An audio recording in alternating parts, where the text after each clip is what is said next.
Wali Kota Makassar Dani Pomanto baru mengungkap bahwa ternyata ada beberapa masalah yang terjadi di Dinas Pendidikan Kota Makassar sebelum terjadi kebakaran. Di antaranya soal 2.000 lebih peserta didik di Kota Makassar tidak terdaftar dalam data pokok pendidikan atau Dapodik. Juga ribut-ribut soal proyek di internal Dinas Pendidikan. Ditemui tribuntimur.com di kantor Wali Kota Makassar, Jalan Jenderal Ahmad Yani pada Selasa 14 Januari 2025.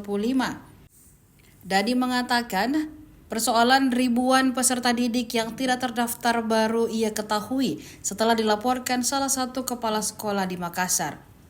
Ia pun mengaku kaget ketika informasi itu dilaporkan Kepala SMPTN 6 sebelum pensiun. Dani mengatakan pernah disodorkan dokumen sekaitan dengan hal itu. Namun ia menolak bertanda tangan karena sama sekali tidak tahu menahu akan hal tersebut.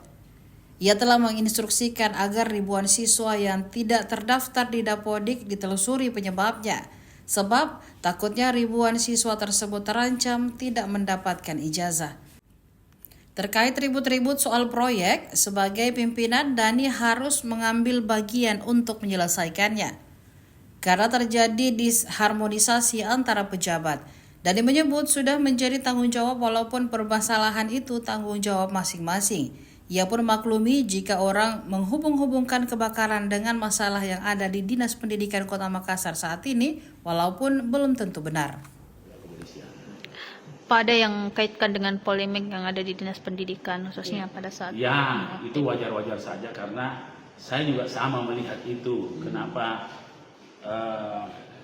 saya mengganti kadisnya, ya karena memang ada dua perintah BKN sendiri dan kebetulan pelanggaran disiplin berat. Di dua hal itu memberi gambaran memang hal-hal jadi relevan dengan apa yang terjadi. Ya, jangankan orang, saya pun begitu.